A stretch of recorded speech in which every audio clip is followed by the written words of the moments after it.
So imagine you're trying to fix a leaky pipe in your house, right? Yeah. But the catch is if you tighten the wrench even like 1 millimeter too far, the entire plumbing system backs up. Yeah, which is terrifying. Exactly. The pressure just builds relentlessly, and suddenly it's this full-blown emergency. I mean, in your house, a plumber just turns a valve. It's either open or it's closed. Right. Simple mechanics. But today, we're looking at this deep dive into one of the most delicate, high-stakes balancing acts in human biology, a place where that simple plumber's wrench is completely useless. We're exploring how clinicians actually stop unwanted leaks in the body without, accidentally shutting down the whole system. It really is a masterclass in biomechanical problem solving. I mean, Yeah. you're trying to intervene in a dynamic, living, breathing system. You've got pressure from above, gravity pulling from below, and this highly elastic tissue right in the middle. Which is wild to think about. And, even if you don't personally deal with this specific medical issue, the sheer engineering challenge of what we're unpacking today is just incredible. Absolutely. We've got a really compelling stack of sources for you all today. We're looking at clinical guidelines from the Pelvic, Obstetric, and Gynecological Physiotherapy Network, alongside some really detailed urology journal articles and even these step-by-step device fitting manuals that healthcare providers use.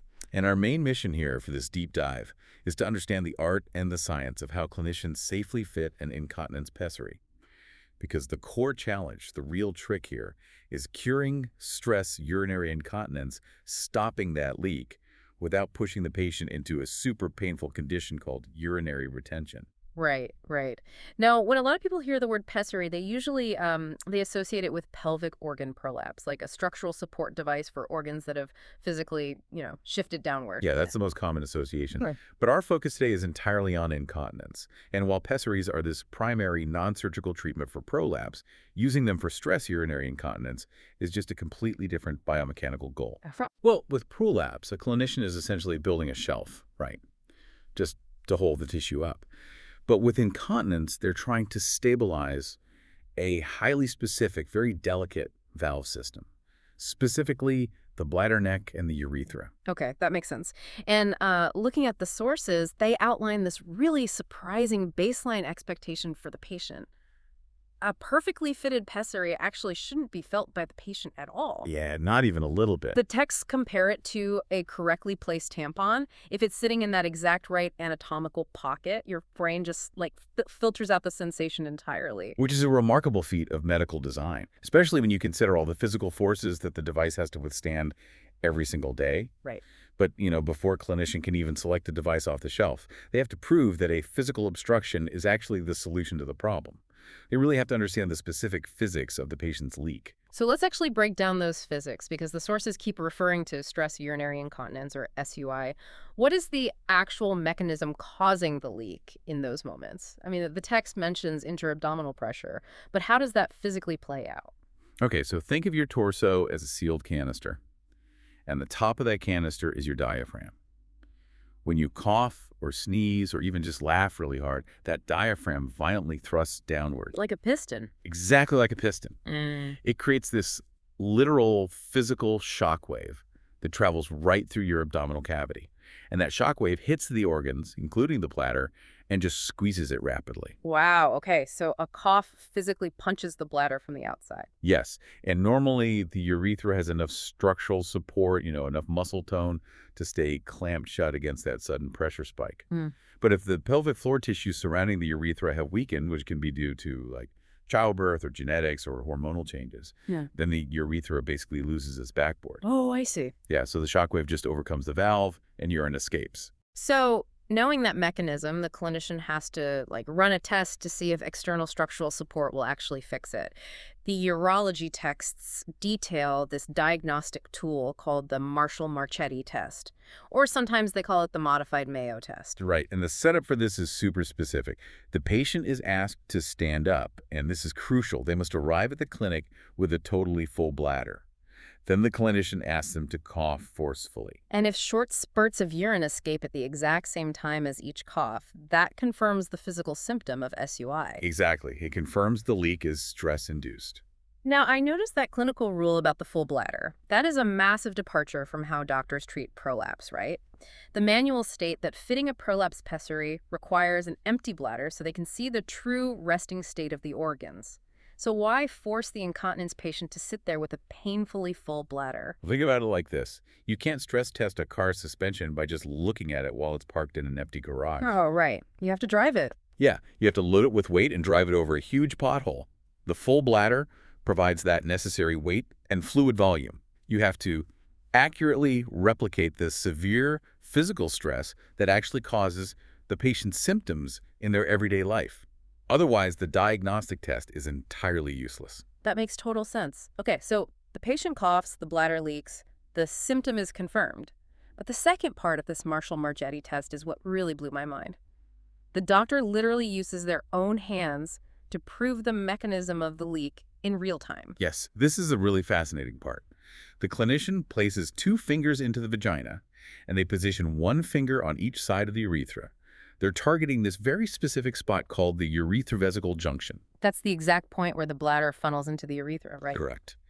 And by gently lifting and stabilizing that specific tissue with their fingers, they are manually replacing that missing structural back part we talked about earlier. Wait, so the doctor literally holds it in place and then asks the patient to cough a second time. Exactly. With those fingers locked in place, the patient coughs again. And if there is no loss of urine this time, the test is positive. It's this live demonstration of causality. That is so cool. It really is. It proves the leak isn't caused by, a misfiring bladder muscle or some nerve issue, but purely by a lack of physical support. So once those 2 fingers prove that structural support works, the clinician's next challenge is finding a piece of medical hardware that mimics those fingers permanently.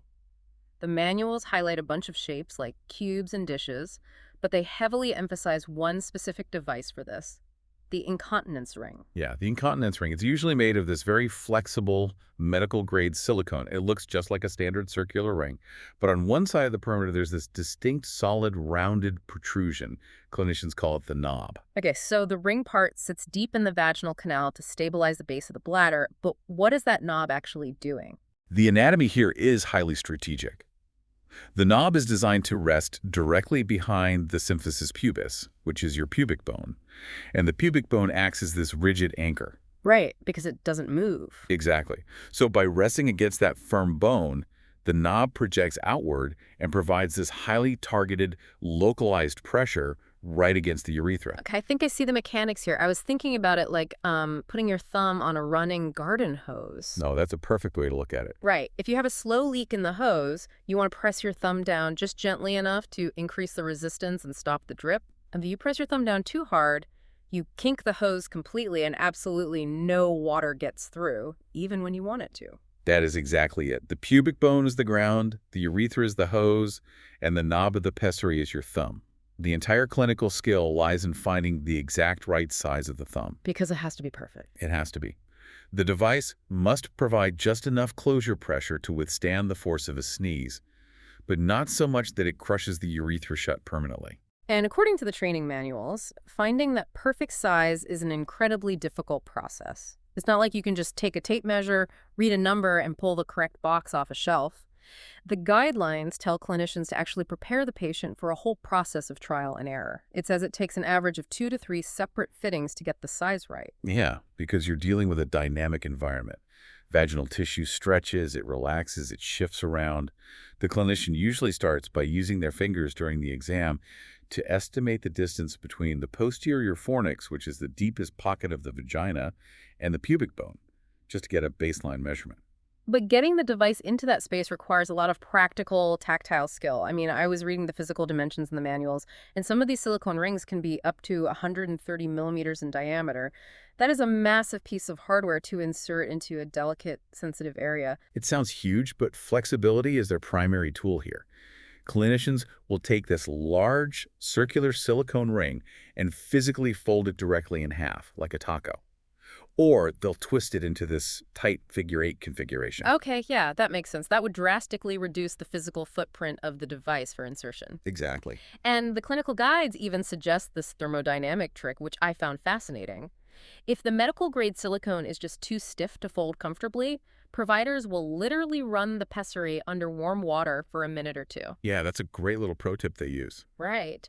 Changing the temperature makes the material far more pliable so the provider's hands can manipulate it easily without causing the patient unnecessary discomfort. And once it's folded, it's inserted vertically. As the clinician releases their grip, the memory of that silicone causes it to snap open and unfold into a horizontal position inside. Oh, wow. So it just pops into shape. It does. Then the provider uses an index finger to guide the back of the ring deep into that posterior fornix, and they pull the front of the ring, the side with the knob upward, securely hooking it right behind the pubic bone. Boom. The device is in. The thumb is on the hose. Which brings us to the central tension we mentioned at the start of this deep dive, the danger of turning that plumber's wrench too far. What actually happens to the human body if that kink in the hose is too tight? Well, then the patient enters the territory of acute urinary retention, or AUR. And this is the primary clinical risk every single provider is actively trying to avoid. Yeah, the International Continence Society defines AUR in the sources, and it sounds awful. It isn't just having a weak stream or, taking a moment to start urinating. It's the sudden, excruciating inability to pass any urine whatsoever, despite having a bladder that is fully distended, like you can feel it bulging. It's a true medical emergency. The bladder is a hollow muscle designed to expand, but it definitely has a hard limit. If it fills with urine from the kidneys and absolutely cannot empty because a silicone knob is crushing the urethra shut, the internal pressure skyrockets. I can't even imagine the pain. The pain is severe, and if left untreated, the urine can literally back up through the ureters into the kidneys, causing acute renal failure. Yikes. So to avoid that, the doctor has to know if they've crossed the line while the patient is literally still on the exam table.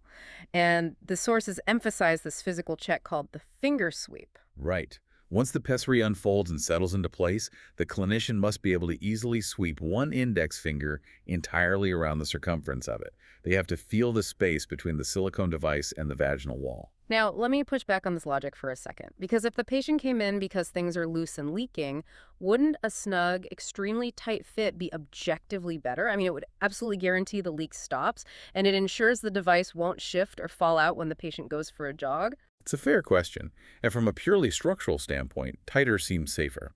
But physiologically, overcorrection is disastrous.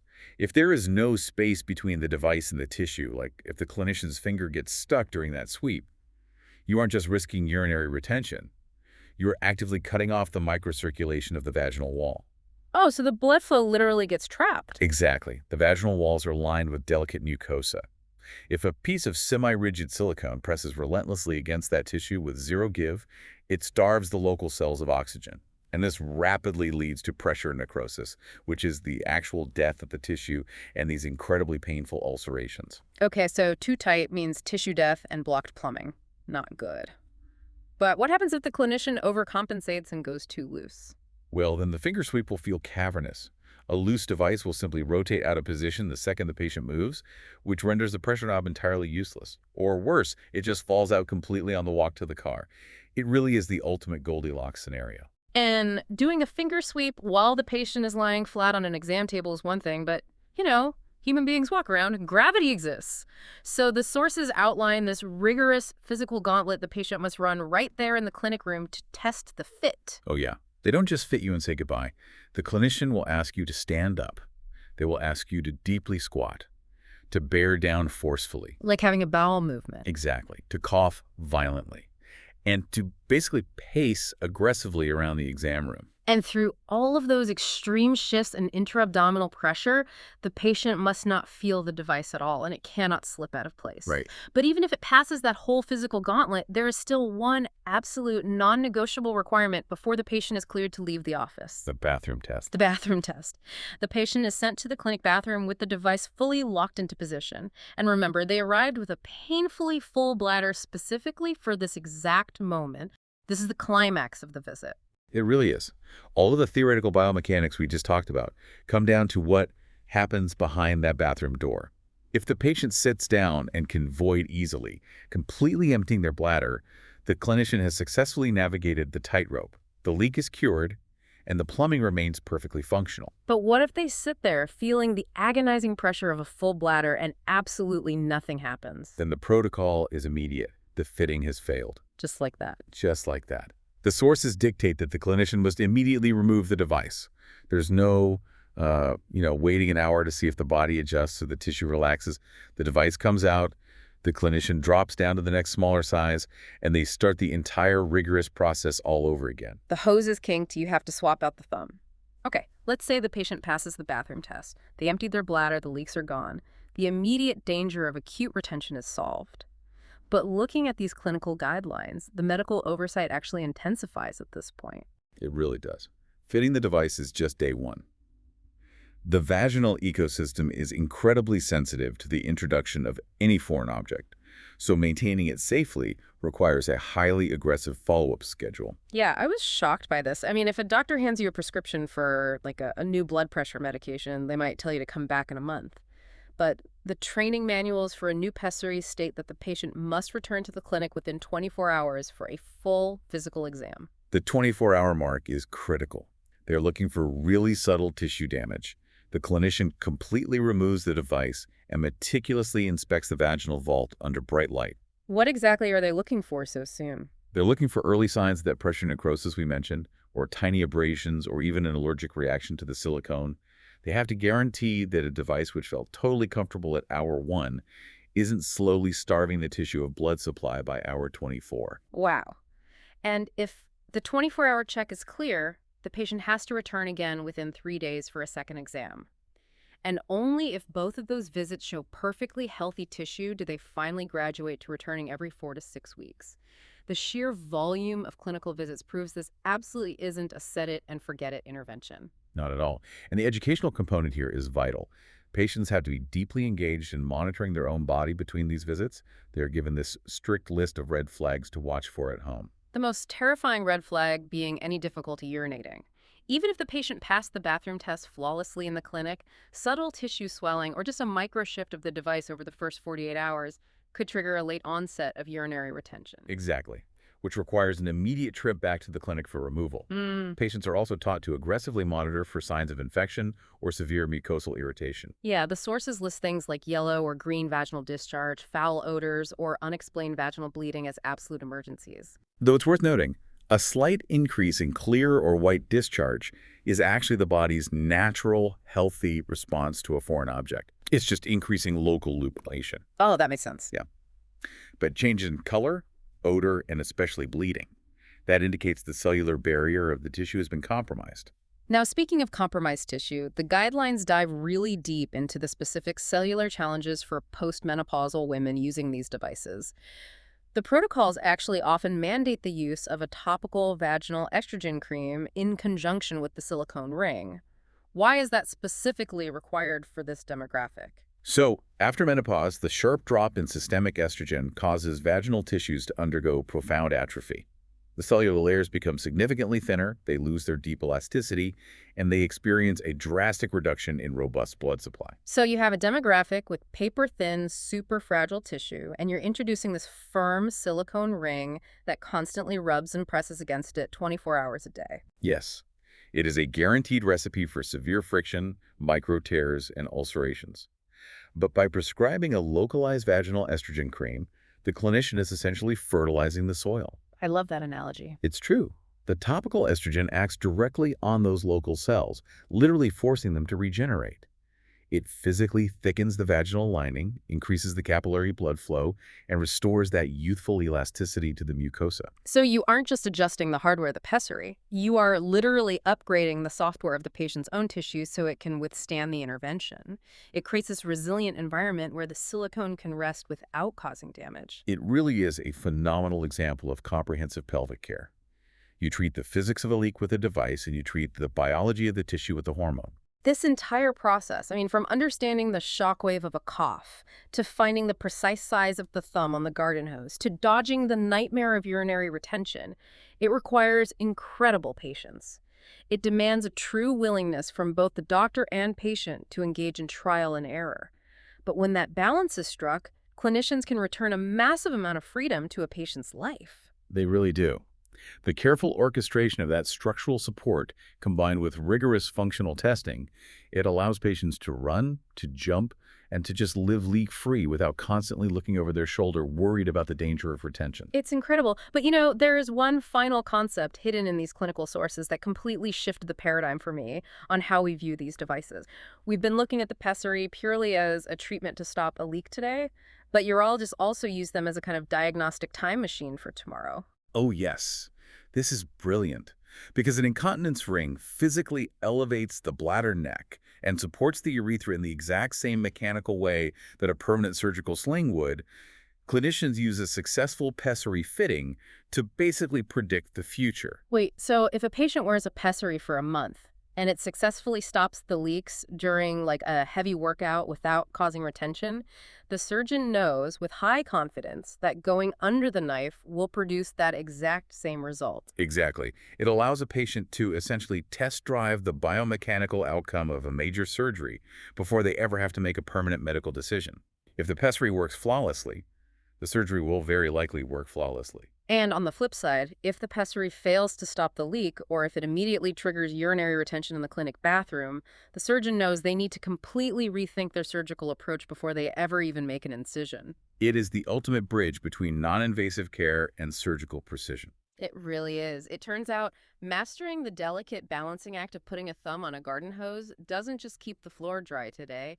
It provides a crystal ball for exactly where the permanent plumbing needs to be installed tomorrow. Something for you to think about the next time you marvel at the mechanics of the human body. Thanks for taking this deep dive with us.